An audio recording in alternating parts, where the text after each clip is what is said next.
প্রত্যেকটি হত্যার দায়ে একবার করে মৃত্যুদণ্ড হয়, তাহলে 1400 মানুষকে হত্যার দায়ে অন্তত 1400 বার মৃত্যুদণ্ড হওয়া উচিত। 1400 মানুষকে হত্যা করলো, হাজার হাজার মানুষকে আহত করলো। এই যে ক্রাইমস এগেনস্ট হিউম্যানিটি, এটার মূল লক্ষ্য ছিল শেখ হাসিনা এবং আওয়ামী লীগকে চিরস্থায়ীভাবে ক্ষমতায় রাখা। এটার পলিটিক্যাল টার্গেট ছিল সেটা। আমরা আজকে শেখ হাসিনার মামলায়, অর্থাৎ যে মামলাতে শেখ হাসিনা, আসাদুজ্জামান খান কামাল এবং চৌধুরী আব্দুল্লাহ আল মামুন আসামি ছিলেন, জুলাই আগস্টে সংঘটিত যে মানবতা বিরোধী অপরাধ, 1400 মানুষকে হত্যা, 25 থেকে 35,000 মানুষকে আহত করার যে মামলা, সেই মামলার দীর্ঘ সাক্ষ্য উপস্থাপন শেষে যুক্তিতর্ক পর্ব শুরু হয়েছিল। 5 দিন ধরে যুক্তিতর্ক উপস্থাপন শেষে আজকে প্রসিকিউশন পক্ষে আমাদের যুক্তিতর্ক উপস্থাপন আমরা শেষ করেছি। আজকে সমাপনী দিবসে যুক্তিতর্কের মধ্যে আমরা আইনগত যুক্তিগুলো তুলে ধরেছি। ইন্টারন্যাশনাল ল, ইন্টারন্যাশনাল বিভিন্ন রেগুলেশনস, কাস্টমারি ইন্টারন্যাশনাল ল এবং বাংলাদেশের ল এর আলোকে জুলাই আগস্টে সংগঠিত যে মানবতা বিরোধী অপরাধ, এটা যে ওয়াইড স্প্রেড এবং সিস্টেম্যাটিক ছিল এবং আসামিরা তাদের জ্ঞাতসারে এই অপরাধগুলো করেছিলেন এবং কতটা নিষ্ঠুরভাবে গোটা রাষ্ট্রযন্ত্রকে ইনভলভ করে এই অপরাধগুলো সংগঠিত করা হয়েছিল, সেই বিষয়গুলো আমরা একটা একটা করে আদালতে তুলে ধরেছি। আন্তর্জাতিক আইনের নজিরগুলো তুলে ধরেছি। এই জাতীয় ট্রাইব্যুনালের যে সমস্ত জাজমেন্টগুলো আছে, কমান্ড রেসপন্সিবিলিটির ব্যাপারে, জয়েন্ট ক্রিমিনাল এন্টারপ্রাইজের ব্যাপারে, ওয়াইড স্প্রেড এবং সিস্টেম্যাটিক হওয়ার ব্যাপারে, ফর্মার যুগোস্লাভিয়ার যেসব আইসিটি আর রুয়ান্ডা ট্রাইব্যুনাল, আইসিসি, এগুলো বিভিন্ন আদালতের সিমিলার ডিসিশনগুলো তুলে ধরে দেখিয়েছি যে আমাদের এখানে সংগঠিত অপরাধগুলো ইন্টারন্যাশনাল আইন অনুযায়ী তার কি পর্যায়ে আছে এবং সেগুলো ক্রাইমস এগেনস্ট হিউম্যানিটি হওয়ার ব্যাপারে সেগুলো যে কোয়ালিফাই করে সেগুলো তুলে ধরেছি। সবশেষে আমরা তুলে ধরেছি, আমরা আর্গুমেন্ট করেছি যে এই 3 জন আসামির মধ্যে প্রধান আসামি শেখ হাসিনা, যিনি ছিলেন অপরাধের নিউক্লিয়াস, কারণ তাকে কেন্দ্র করেই সমস্ত অপরাধগুলো সংগঠিত হয়েছিল। কারণ গত 9.5 বছর ধরে ক্ষমতায় থাকা অবস্থায় তার একমাত্র টার্গেট ছিল 2041 সাল পর্যন্ত তার পরিবারের, তার দলের শাসন ক্ষমতাকে দীর্ঘায়িত করা এবং বাংলাদেশে তার কোনো রাজনৈতিক প্রতিপক্ষ না রাখা, যারাই তার জন্য প্রতিবাদ বা প্রতিপক্ষ হয়ে দাঁড়িয়েছেন তাদেরকে নির্মূল করা।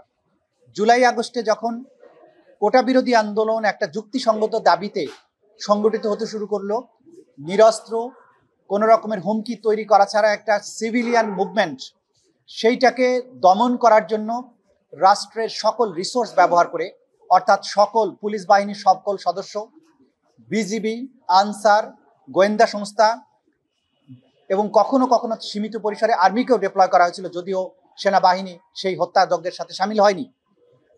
এর সাথে helicopter, drone, APC, lethal weapon, মারণাস্ত্র ব্যবহার করে রাষ্ট্রযন্ত্র সম্পূর্ণভাবে ইনভলভ হয়ে 1400 মানুষকে হত্যা করলো, হাজার হাজার মানুষকে আহত করলো।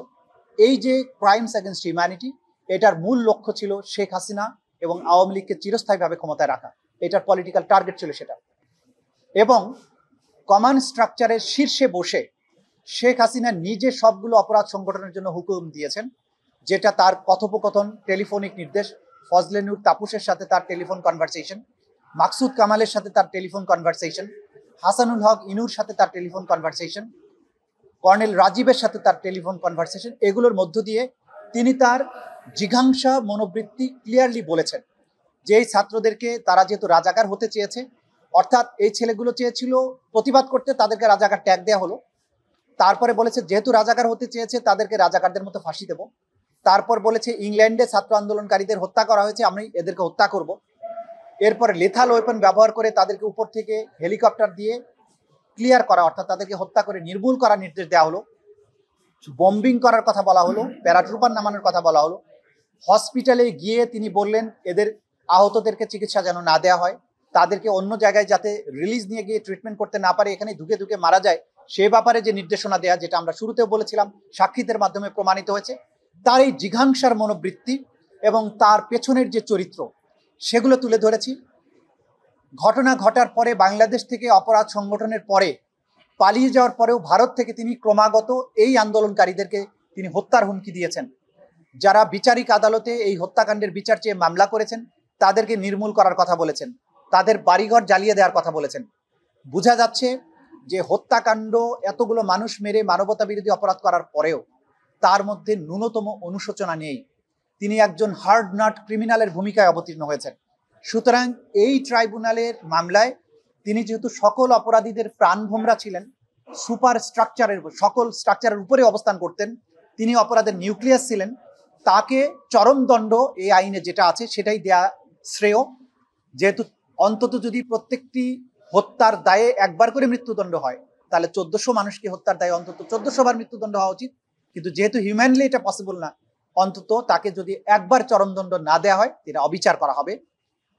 আইনে মিটিগেটিং ফ্যাক্টর বলে একটা কথা থাকে, যে তার কিছু কর্মকাণ্ড যদি এমন হয় যার প্রেক্ষিতে আদালত বিবেচনা করতে পারেন এই ভালো কাজগুলো তিনি করেছেন, তার শাস্তি কমানো যেতে পারে। কিন্তু শেখ হাসিনার ব্যাপারে আমরা দেখিয়েছি যে তার মিটিগেটিং কোনো ফ্যাক্টর নেই। প্রত্যেকটি ফ্যাক্টর হচ্ছে অ্যাগ্রেভেটিং ফ্যাক্টর, অর্থাৎ যে কোনো ফ্যাক্টরকে যদি বিবেচনা করা হয় তাহলে দেখা যাবে তার অপরাধে তার শাস্তির পরিমাণটা বাড়ানো দরকার, কমানোর কোনো সুযোগ নেই। সুতরাং তার ব্যাপারে আমরা বলেছি যে তাকে চরম শাস্তি দেয়াটা উচিত এই আইনের এই বিচারের মধ্যে। দ্বিতীয় আসামি আসাদুজ্জামান খান কামাল, তিনি গ্যাং অফ 4-এর সদস্য ছিলেন।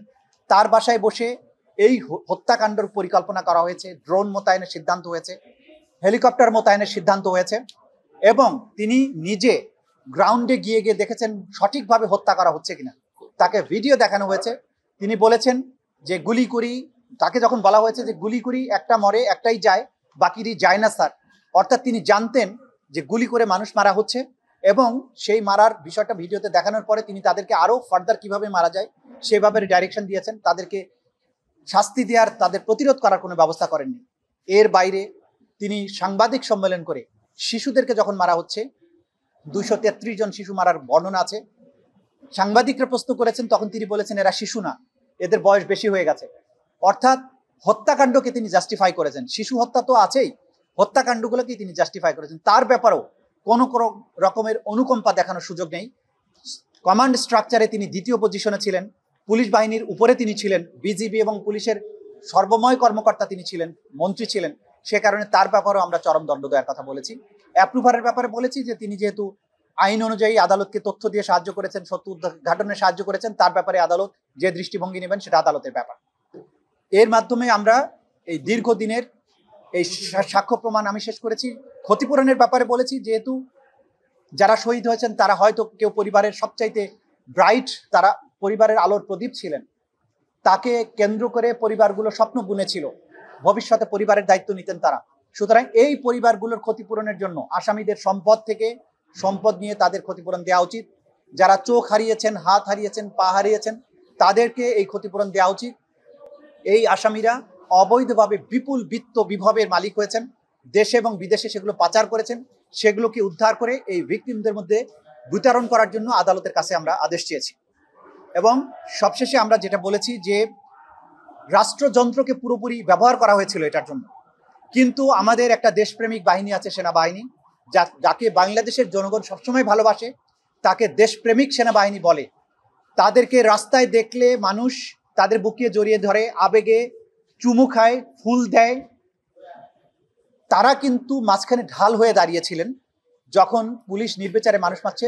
3রা আগস্টের পরে সেনাবাহিনী এই ছাত্র জনতার মাঝখানে এসে দাঁড়ান এবং তারা এদেরকে সেভ করার চেষ্টা করেন। আমরা বলেছি যে মিরপুরে পুলিশ যখন ছাত্রদের গুলি করে মারছিল, মাঝখানে কিন্তু সেনাবাহিনী দাঁড়িয়ে তারা উল্টো পুলিশ বাহিনীর উপরে ফাঁকা গুলি বর্ষণ করে তাদের ডিসপার্স করেছেন।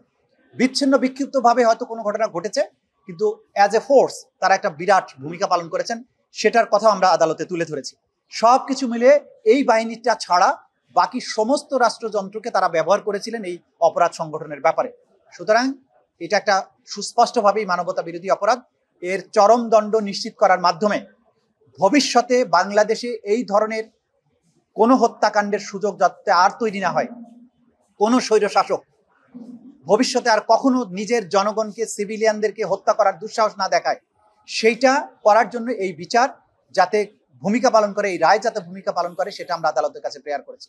শেষ কথা আমরা আপনাদের মাধ্যমে জাতির কাছে বলতে চাই যে আমাদের প্রতিশ্রুতি ছিল জুলাই আগস্টে বাংলাদেশে যে মানবতা বিরোধী অপরাধ সংগঠন হয়েছে তার সুষ্ঠু তদন্ত এবং সঠিক ন্যায় বিচার নিশ্চিত করা, এটা আমাদের অঙ্গীকার ছিল। আমরা আশা করি সেই অঙ্গীকার রক্ষা করতে পেরেছি। আমরা আদালতে এমন ক্রিস্টাল ক্লিয়ার ভাবে তাদের অফেন্স প্রমাণ করেছি এমন দৃঢ় প্রমাণ শৃঙ্খল উপস্থাপন করেছি, হিমালয়ের মতো দৃঢ়, হীরের চেয়েও স্বচ্ছ, ক্রিস্টাল ক্লিয়ার এভিডেন্স। এই এভিডেন্সের মধ্য দিয়ে কেউ বলতে পারবে না যে তার প্রতি কোনো অবিচার করা হয়েছে। দুনিয়ার যে কোনো আদালতে, আন্তর্জাতিক আদালত, আইসিসি সহ দুনিয়ার যে কোনো আদালতে এই সাক্ষ্য প্রমাণকে যদি নিয়ে যাওয়া হয়, তাহলে প্রত্যেক আসামির সর্বোচ্চ দণ্ড নিশ্চিত হবে, এটা আমরা দৃঢ়ভাবে বিশ্বাস করি। সুতরাং ব্যক্তিগতভাবে কাউকে ভিক্টিমাইজ করা নয়, কোনো প্রতিহিংসা নয়, ইতিহাসের একটা মীমাংসা এবং ভবিষ্যৎ বাংলাদেশকে নিরাপদ করা, ভবিষ্যতের স্বৈর শাসকদের জন্য সতর্ক বার্তা দেয়া, কেউ যাতে আপন জাতির সন্তানদেরকে, সিভিলিয়ানদেরকে হত্যা করার দুঃসাহস কখনো না দেখায়, এই বিচার তার একটা চূড়ান্ত রায় হবে।